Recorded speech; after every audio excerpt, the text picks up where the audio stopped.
সেলিমদা, এই যে আরজিকর কাণ্ড এবং আরজিকর কাণ্ড নিয়ে মুখ্যমন্ত্রীর নানা রকমের মন্তব্য, আপনার কি প্রতিক্রিয়া?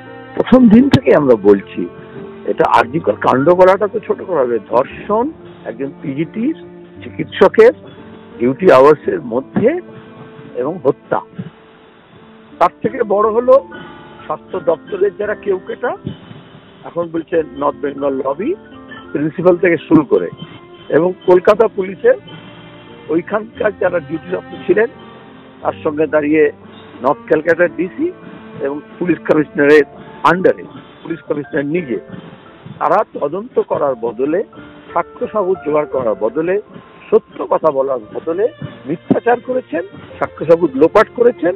এবং এটা বোঝা যায় পুলিশের সর্বোচ্চ কর্তা এবং স্বাস্থ্য দপ্তরের সর্বোচ্চ কর্তা সে তৎক্ষণাৎ বাড়ির লোকজনকে মৃতদেহ দেখার আগেই যখন তাদের নিজস্ব ভাষ্য নিয়ে হাজির হলেন এবং সাক্ষী সাবুত সমস্ত লোপাট, এমনকি ঘর বাড়ি ভাঙচুর করা শুরু করলেন, পরের দিন মস্তান গুন্ডা বাহিনী পাঠিয়ে গোটাটাকেই আবিষ করার চেষ্টা করলেন। এই গাছটি যখন রাজ্যে যাচ্ছে তবে বোঝা যায় এটা কোনো সামান্য ঘটনা নয়।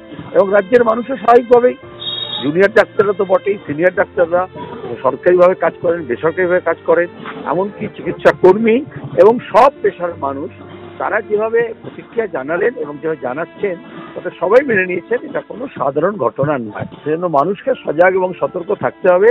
একটু নজর ঘোরালেই উৎসবে মাতিয়ে দেবেন, আর তাহলে মিথ্যা ভাষ্যটাকে স্থাপিত করবেন। যেমন প্রথম দিনই তিনি বলেছিলেন, দ্বিতীয় দিনই যে একজনকে ধরা গেছে, ফাঁসি দিয়ে সাবমিট করা হয়ে যাবে। সুপ্রিম কোর্ট গতকাল যা সিদ্ধান্ত জানিয়েছে, তারপরে জুনিয়র ডাক্তাররা তারা আজকে স্বাস্থ্য ভবন অভিযান করছে, আপনাদের কি প্ল্যান পয়েন্ট? কোনো ধোঁয়াশা নেই। আমি তো এই সমস্ত জুনিয়র ডাক্তারদের সর্বভারতীয় এবং রাজ্য সংগঠন এবং এই সব হাসপাতালের জুনিয়র ডাক্তারদের নিয়ে ওদের যে জয়েন্ট ফোরাম আছে তাদেরকে আমি কোনদিন জানাবো যে সুপ্রিম কোর্টে মামলাটা নিল কেন। কথা তো ছিল পুলিশই তদন্ত, পুলিশ তদন্ত করলো না, হাইকোর্ট বললো সিবিআইকে দিতে হবে, আর সুপ্রিম কোর্ট বলছে স্ট্রাইক ভেঙে দাও, যোগ দাও।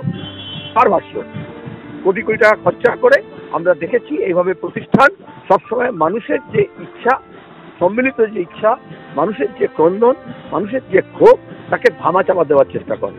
সেজন্য যথার্থভাবেই সুপ্রিম কোর্টকে বৃদ্ধাঙ্গুষ্ঠ দেখানো হয়েছে। তারা জোর করে নিজের কোলে ঝোল কেন টেনেছে, তার সাথে টেনেছে। বিচারের কথা বলা কথা, যারা অপরাধীরা অপরাধ করেছে তাদের শাস্তি দেওয়ার কথা, যাদেরকে তদন্তকার ভার দেওয়া হয়েছিল তারা যে লোপাট করার চেষ্টা করেছে তাদেরকে সিবিআই এর যাতে তদন্তের আওতায় আসে তার ব্যবস্থা করা উচিত। এবং মুখ্যমন্ত্রী প্রতিদিন যে মিথ্যাচার করছেন, 10 লাখ টাকা দিয়ে সবটাকে কি কিনে নিতে চেয়েছিলেন, বা এখন ভয় দেখাচ্ছেন, ভীতি প্রদর্শন করছেন, মস্তান নামাচ্ছেন, গুন্ডা নামাচ্ছেন, পুলিশকে দিয়ে মিথ্যা মামলা করছেন, আর এদের চিকিৎসকদের পেশাকে এবং তাদের জীবনকে নষ্ট করবেন বলে হুমকি দিচ্ছেন, তার বিরুদ্ধে কথা বলা উচিত ছিল। তার বদলে সুপ্রিম কোর্ট যথার্থ প্রাতিষ্ঠানিক রূপে যা করার কথা তাই করেছেন, যে আপনারা মমতা ব্যানার্জি একদিকে বলছেন আর সুপ্রিম কোর্টে সেই সুরে সুর মেলাচ্ছে। সেখানে সুপ্রিম কোর্টে এখতিয়ারভুক্ত নয়, মানুষ প্রতিবাদ করবে, তার সাংবিধানিক অধিকার।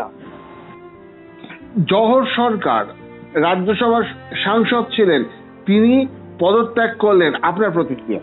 একদিকে অপরাধীদের সরকার আর অন্যদিকে জহর সরকার, তিনি তার যে মেধা, বুদ্ধি, অভিজ্ঞতা, শিক্ষা এবং বোধ, মূল্যবোধ, গণতান্ত্রিক মূল্যবোধ এবং সাম্প্রদায়িকতা বিরোধী চেতনা তার সেবা করেছেন।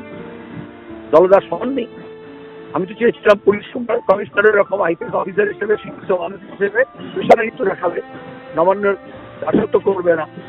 আমি তো চেয়েছিলাম সিবিআইও তারা নিরপেক্ষভাবে তদন্ত করবে এবং এমনকি সুপ্রিম কোর্টের বিচারপতিরাও তার পেশার প্রতি যথেষ্ট নিষ্ঠাবান হয়ে মানুষকে বিচার যাতে পায় তার ব্যবস্থা করবে।